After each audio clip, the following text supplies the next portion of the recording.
I'm aware that the title sounds like a horror movie or creepypasta, and if I hadn't lived it, I would think it was.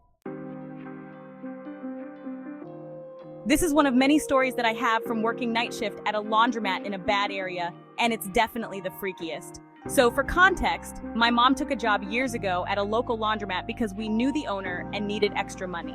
I was around 10 when she got the job, and she allowed me to come with her because she would give me a little allowance for helping her do small tasks. I ended up going with her every night for years, and as I got older, I mainly went to make sure my mom was safe because I worried about her.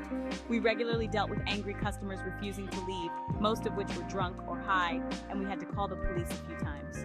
My mom was always worried about me tagging along, but I insisted, and to this day I still can't say I regret it. A lot of good came out of it, mainly the work experience, and that made up for how intense it could be. I have a lot of interesting stories from that time, but this one takes the cake for the most horrifying, and it took place when I was about 12. Being the young and dumb kid that I was, I designated myself the job of chasing people off when it was closing time. We would have people parking behind the building pretty regularly, so I would walk to the side of the building and start yelling that they were now trespassing, and I'd call the cops if they didn't leave. I feel that this is important to bring up because I now realize that I let any shady person hanging around the building at night know of my presence, and that's a dangerous thing to do when you're a 12-year-old girl. I was blissfully unaware that anything could happen to me until one night when we showed up to find that the door lock had been broken. My mom had unlocked the building that morning, so it wasn't like this was a break-in attempt since it had been unlocked all day.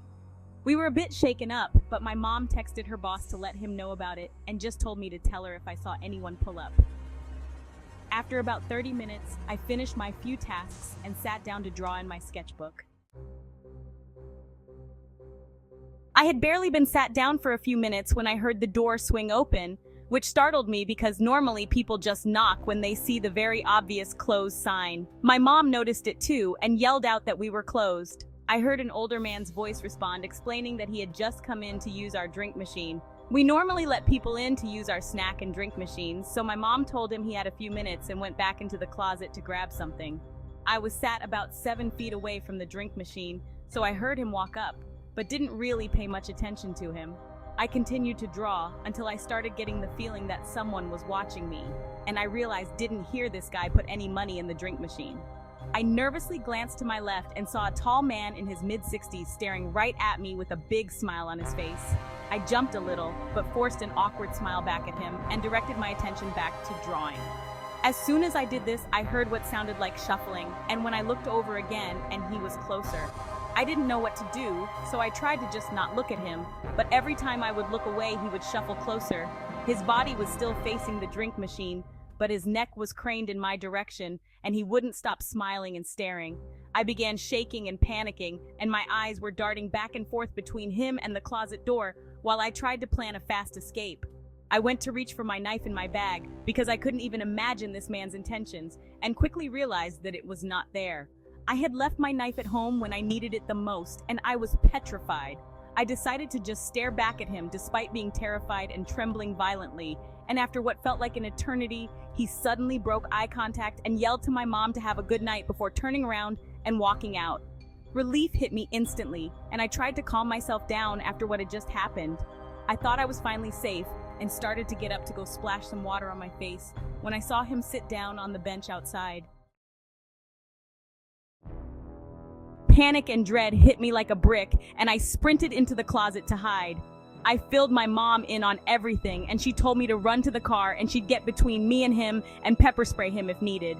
I did as she told me and ran to the car, and as I passed him, he stood up and began walking toward the car. My mom yelled at him to get away from her car, and his reaction was to try to calmly start a conversation about the make and model of her car while staring right at me. She ignored him, hopped in the car, locked us in, and started backing up as quickly as she could. I ducked down in my seat but could still see him standing there, and I know he could see me because I watched as he lifted his hand and waved me goodbye before walking around to the back of the building and disappearing into the darkness. I felt sick. I couldn't sleep that night, and I never dared set foot anywhere near the back of the building again, so I guess that was a lesson learned. Creepy old smiling man, let's not meet again. TLDR, deranged old man wanders into my work right after I discover the front door lock is broken, pretends to want a drink, and tries to creep up on me while staring and smiling.